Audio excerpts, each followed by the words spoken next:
This is Kevin Jackson of the Black Spreaker Radio Show. Listen to Vigilant Liberty Radio. What's going on in your head? I think your brain is gone dead. At Independent Journal Review, we publish news that is objective, fair, and entertaining. As one of the top websites in the United States, it's our duty to bring the absolute best to our readers. Readers like you. IJReview.com, your number one source for news and entertainment.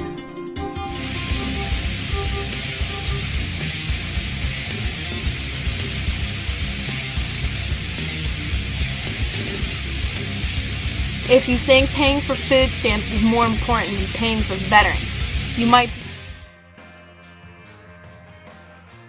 Facebook and Twitter. Hi, I'm Dustin Hoyt with America Our Way, and you can hear me right here on Vigilant Liberty Radio at 10/9 Central on Thursday nights. We bring you the best in political commentary from the right-wing, conservative, libertarian perspectives coming together and bringing the best content on the internet. Be sure to tune in every week for your favorite shows. Follow us on Facebook and Twitter.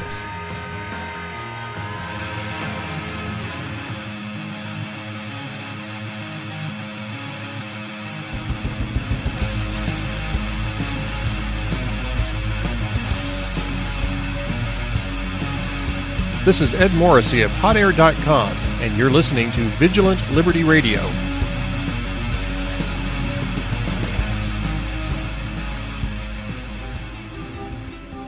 At Independent Journal Review, we publish news that is objective, fair, and entertaining. As one of the top websites in the United States, it's our duty to bring the absolute best to our readers. Readers like you. IJReview.com, your number one source for news and entertainment.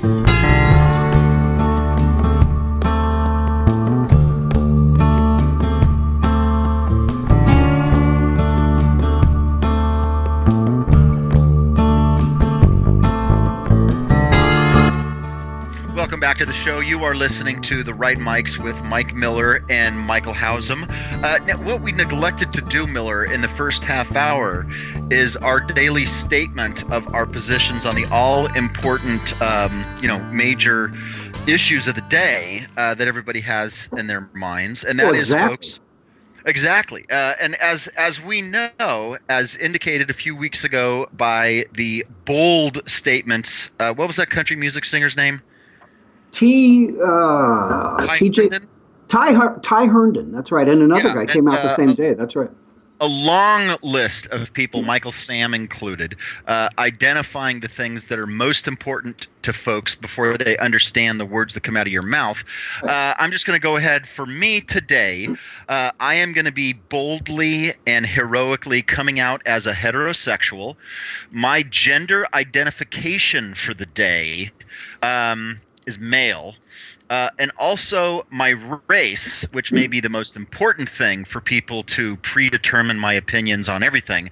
I am Caucasian. Now, how about you, Miller? Do you want to... Well, sure. And you know how I listen, I've been pretty strong with an arrow, if you will, the last several weeks, declaring myself to agree with everything you just said. But there was a challenge last night, dude, because the Voice, the finale was on last night. And as you know, in the past, I've sometimes stuttered in answering that first question, watching The Voice and what's been going on. But I can proudly say definitively that, yes, I'm heterosexual, I am a male, and I'm white. Because, as we've said, this is how we should be judged. Everything we say from that point forward, we could just do Cliff Notes, because based on those three issues, people know how we feel. Yeah, exactly. Now, moving on from that, so I'm glad we got that squared away. And for those that were unable to focus for the first half hour of the show without understanding where we were, we extend our apologies. Now, what we do have, we're going to quickly move on. We have got personal friend of mine on the line with us, RJ Moeller. He is a writer at Acculturated, among many other places. He also heads Hashtag Pros, which is a media production company that has a wide variety of speakers that they bring to locations all across the country. RJ, welcome to the show. Thanks for being on, man. Hey guys, thanks for having me. And yeah, it's good to get the most important facts about each other out of the way. So I'm 6'3", I bat right and I throw right, and my gender identification is Eleanor Roosevelt today. Oh, so you're male, is what you're saying. You know what? It's funny. I'm looking at my Facebook options for gender identification, and there are about 400 different options to self-identify. I'm going to send a recommendation to Facebook that they include Eleanor Roosevelt as one of the options, because that's genius. That's awesome. Yeah, Hopefully you're better looking, though, RJ. Yes, exactly. Get Zuckerberg on that right away. Yeah, exactly. As far as looking, I'll tell you this, Miller. RJ is one monstrous human, dude. He's tall. He's got more muscles in his right shoulder than you and I have in our entire body, Mike. What's the old line? Like, he has muscles in places I don't even have places. So is he like that? Oh yeah, he is. I like that. I like that line. Wait, say that again, RJ. I was saying I like that line. I like that description. Muscles in places I don't even have places. That sounds like a really bad country song. Or if you're, well, yeah, I was going to make another joke, but I won't. Yeah, he's an intimidating figure. Now, speaking of gender, RJ, you know, I saw this. The trailer on this article that you'd written about a week ago or so, and I saw, gosh, Julia Roberts, Harrison Ford, Kevin Spacey, Edward Norton, Penelope Cruz, Robert Redford, and I was just anticipating the politics of that kind of ensemble cast to be amazing. And as soon as I started watching it, man, I thought the title of your article is "Nature is Not Our Mother," and you realize you're pushing against the grain of the county in which you live, right? Oh, no, absolutely. Absolutely. And the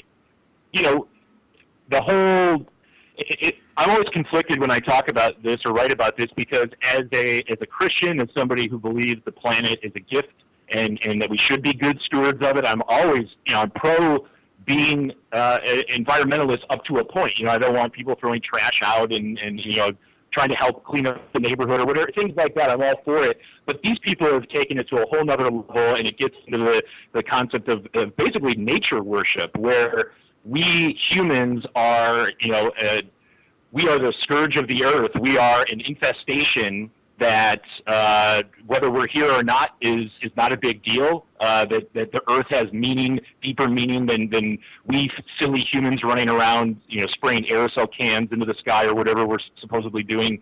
And I just hate that stuff, because it really confuses what is a good thing, wanting to take care of the earth, wanting to be a good steward of the natural resources and all that kind of stuff.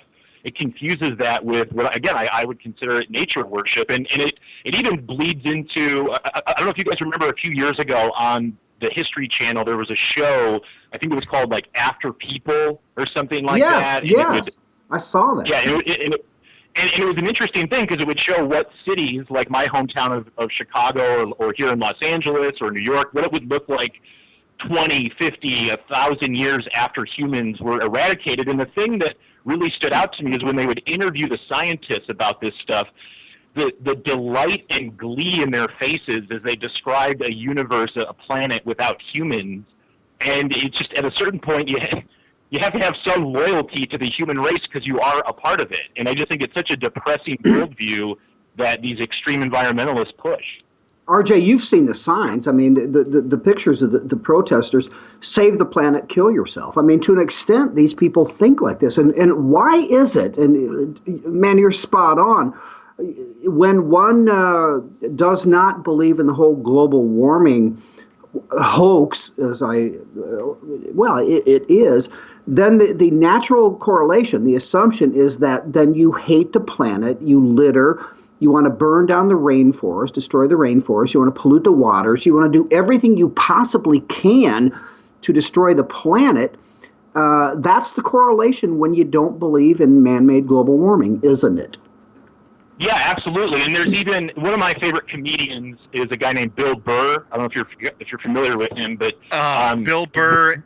Did you? By the way, I don't mean to interrupt with that. Did you just see his latest special just dropped on Netflix about a week ago?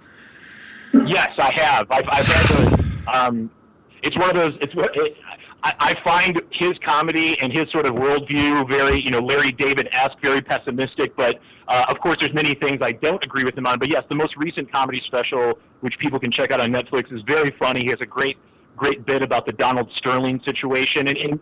But specifically, the reason I bring him up is just he, for many years, has done a bit about how basically, 2/3 of humans need to just go and walk into the ocean and kill themselves. And he's doing it in sort of a tongue-in-cheek way, but also sort of not, because it is emblematic and of a worldview that does exist out there, like you just referred to, with save the earth, kill yourself mentality. And I just think it's so depressing and sad, and somehow those sorts of people get to be the cool, hip, trendy folks in our culture, and we're supposed to look up to them.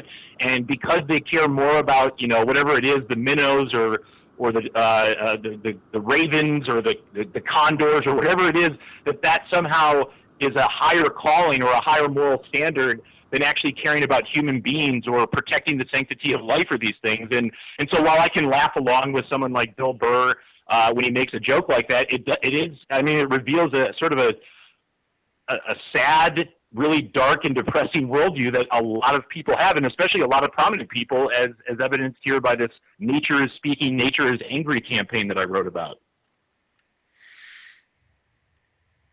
Yeah, I remember seeing that with Burr, and it's culling the herd was his commentary, and it's just. That I particularly remember the glee that those folks were thinking, with the if the scourge of humanity is removed from the earth and our mother will no longer have to deal with the human beings on it. And I immediately rethink of just the simple idea that individuals' gardens are always better tended than public areas are, because people tend to care more about the stuff that's theirs. And I've long felt, being a big fan of being out of doors and, nature, etc., that private interests tends to be a better solution than any kind of public one. Certainly a better solution than any kind of worship of Gaia or something of that nature. Now, you just revealed how big a fan of the movie Avatar you are by talking like that. No, but real quickly, an example of what I'm talking about, because this exists, as a religious conservative and somebody who grew up in the evangelical world, this stuff starts to poke its head out even in that community where people do have a different worldview, and one that says, mankind is made in God's image and has a higher purpose and all that sort of stuff. At my university, I went to Taylor University in Indiana, a Christian liberal private private liberal arts school. I had a guy on my floor freshman year who came back after Christmas break saying, I'm going to be more in touch with nature. I'm not going to leave as big of a carbon footprint. I'm going to lead this simple life. And long story short, after a couple of weeks, he just ended up borrowing stuff from everybody else the whole semester. So this move, because it turns out you really can't get along trying to be Henry David Thoreau. Right, and it's just this pendulum swing, and every generation is guilty of it. But I feel like the pendulum keeps swinging more rapidly as we go on throughout human history. But the need that people have, where we have to react to something, and instead of saying, "Hey, there's a lot of waste going on out there, so I'm going to waste less and be thankful for what I do have and try to be conscientious," people have to think. They think we have to go to this extreme And what, even I guess a parallel to that is with the recent, race protests with the Ferguson and Garner and things, is people, instead of wanting to voice their complaints and do it peacefully and elect representatives that are going to represent their views and go about it in a civilized way, they're like, we're going to go stand in front of traffic and slow everybody down, on the I-95 or whatever.